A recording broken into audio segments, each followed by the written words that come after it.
Let's assume that you go out and you buy this house on sale for, let's call it $200,000. Now you might say, well, Jaspreet, where in the world am I going to find a $200,000 property? Look outside of where you're living right now. My office is in downtown Detroit. If you look around Metro Detroit, you will find these types of properties all day and night long. Now, if I go out and buy this $200,000 property in a decent area that is growing, I'll be able to rent this out for, let's call it $2,000 a month. By the way, you don't need all $200,000 to go out and buy this property. Stick with me for a minute. So rent this out for $2,000 a month. This now tenant is living in my property. They're paying me rent, but I got expenses to pay. You got to pay your property taxes. You got to pay your insurance. You got to pay your maintenance costs because sometimes the sink is going to break. Sometimes the window's going to break. You got to pay for your management fees because remember, I want this to be as passive for you as possible. When I buy rental properties, I don't manage them myself. My tenants don't know me. I don't know my tenants because I have a manager who does all the day-to-day stuff. And then sometimes there are going to be vacancy costs. And that vacancy cost, I don't want to be paying for out of my pocket. Now, all these expenses might cost me, let's call it $1,000 a month, which leaves me with a net of $1,000 a month of net income. Now, right now, I'm assuming that I bought this property all cash. If I got a mortgage to buy this property, this is where now I'm going to pay money for my mortgage out of this. But for the purposes of this video, let's assume that I bought this property all cash just to keep it simple. This is the money that I get for owning this property. Notice the difference. When I go out and buy a house, I have to pay money to live in the house. I still got to pay the same expenses. I got to pay for my property taxes, my insurance, my maintenance fees. But then I have to go to work to make those payments. Here, I'm making this money even if I'm not working. If I'm on vacation, my tenants are still paying me. If I'm at work, my tenants are still paying me. If I'm sleeping, my tenants still got to pay me.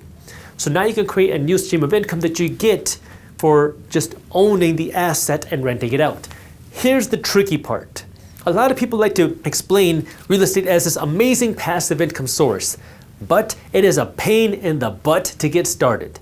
It took me a while to finally understand how to do this properly. I read a lot of real estate books and you can do the same, but the reality is getting started is going to take work. You got to find the right contractors, you got to find the right realtors, you got to find the right property managers, you got to learn how to deal with the city. I mean, you have to learn all the ins and outs of how it works, but once you understand it, well, then it becomes very simple. Because in the beginning, it was a lot of work and a lot of headache trying to figure out how to manage these deals. Now, when I find a property I like, I'll buy it, and I'll hand over the keys to the property manager, and then I don't really hear about it. I have a quarterly meeting with my property manager. I also review the reports every month, but I have a quarterly meeting with them, and we go over all the financials, make sure everything is looking correct, and that's pretty much it. It takes time to get there, but it can create a new stream of income for you if you are willing to go through that work. But it's not for everybody. This brings us to number 2.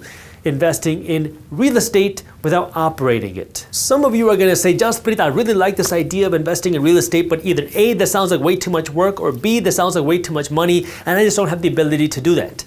Well, this is where you can invest in real estate without actually operating yourself. And there's a few ways that you can go by doing this. I'm going to discuss investing in syndicate real estate deals, investing in crowdfunded real estate deals, and then investing in REIT, real estate investment trusts. Starting with a syndicate deal. If you go to a real estate investor conference in your area, which they happen all around the country, in fact, all around the world, a lot of times they'll be free. Sometimes you have to pay a little bit of money to get in. But these real estate conferences have investors coming to these conferences. And every time you go to this conference, there will always be investors that are looking for money to help fund their next deal.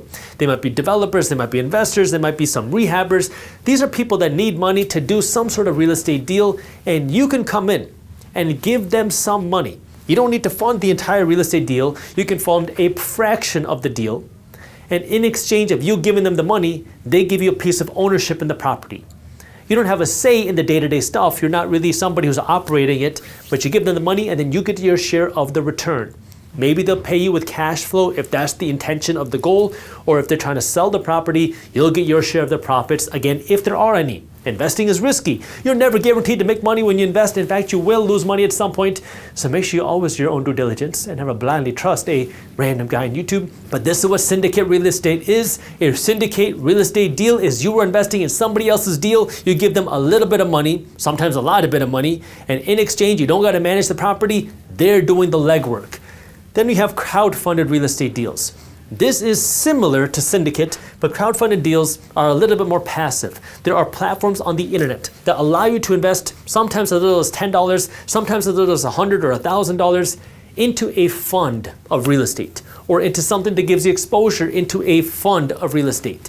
Now again, you get your share of appreciation, you'll get your share of cash flow, and you don't have to do any of the physical work. And then we have REITs. A REIT is a real estate investment trust. This is a way for you to get exposure to real estate directly on the stock market. And the way that this works is you are investing in a company that invests in real estate. So you're not exactly getting exposure to the real estate, you're buying the company that's holding the real estate. Now, some people like investing in REITs because REITs are required to follow what's called the 90% rule, which means the real estate investment company, the REIT, is required to pay out 90% of their taxable income, meaning their profits, in the form of dividends. Meaning they're generally paying out higher forms of cash flow, higher dividends and other stocks just because of the 90% rule. But again, this is a much simpler way if you just want to get some exposure to real estate without having to worry about operating the real estate. So with all three of these, you don't have to operate the real estate.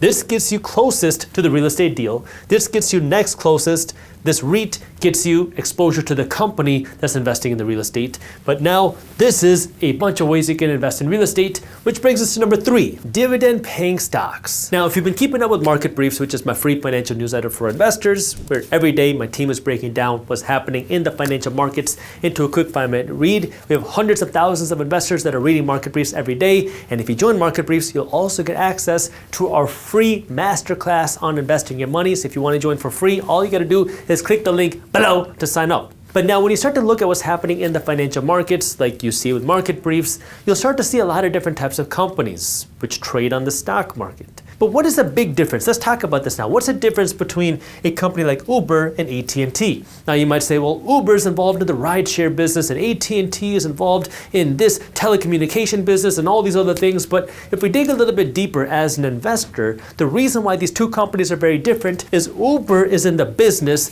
of taking their cash and reinvesting all of their money back into the company. They're still in that growth phase. Versus AT&T is in the business of taking their extra cash and giving it away to their shareholders. AT&T is in the dividend phase, which means when you invest in AT&T, you will get dividend income. When you invest in Uber, you will not. Why? They're in two different phases of their business model. Now, I'm not saying one's a better investment or not. You have to understand the game that we can find the right investment for you. The way a dividend works is some companies, for example, AT&T, for example, McDonald's, these companies have been established and they're making big profits. They have billions of dollars of extra cash at the end of the year.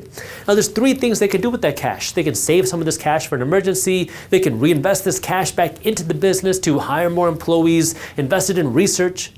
Or they can take some of this cash and just give it away to their shareholders. Their shareholders are regular people like you that invest in the company. When you buy 1 share of AT&T, you become one of the owners of AT&T and you get paid dividends in proportion to how many shares that you own. Meaning, the more shares you own, the more dividends that you get. Well, when you invest in dividend-paying companies, these are companies that are making those big profits and they're giving it away to shareholders. This is all public information. So you can invest in dividend-paying stocks as a way to create more cash flow. Now, you have to know the game. Right now, AT&T is paying around 4% a year in dividend income at the time of me recording this video, which means if you invested $100,000 today into AT&T, you're making $4,000 a year in cash flow that you don't have to actually work for. Now you might say, Jaspreet, that's a lot of money you gotta invest for not that much money out. But you got to know the game. The game here is not investing all of your money today and then hoping that it's gonna make you rich tomorrow. It's slow, steady, consistent investments, week after week after week, month after month after month, year after year after year. Because when you invest your money into a good stock, what happens is, number 1, the stock price goes up. So your investment value is growing because you invested into a good company. Number 2, because the company is growing, they're making more profits, they also pay you more dividends. That means the stocks that you bought 3 years ago are paying you a lot more dividends today while you continue to accumulate more shares. So the way that you really become wealthy as a dividend investor is not to just invest a ton of money one time. It's to slowly, steadily, consistently keep investing your money. That way you can continue building this machine that will keep spitting more money out at you because you stayed consistent at buying more of that money printing dividend machine. But there's a risk here, because the risk here is if you invest your money into AT&T and you do this for years and decades, is that AT&T then goes bankrupt. And now not only do you lose all the money that you invested, you lose all the gains that you thought you had, but you also lost all the dividends.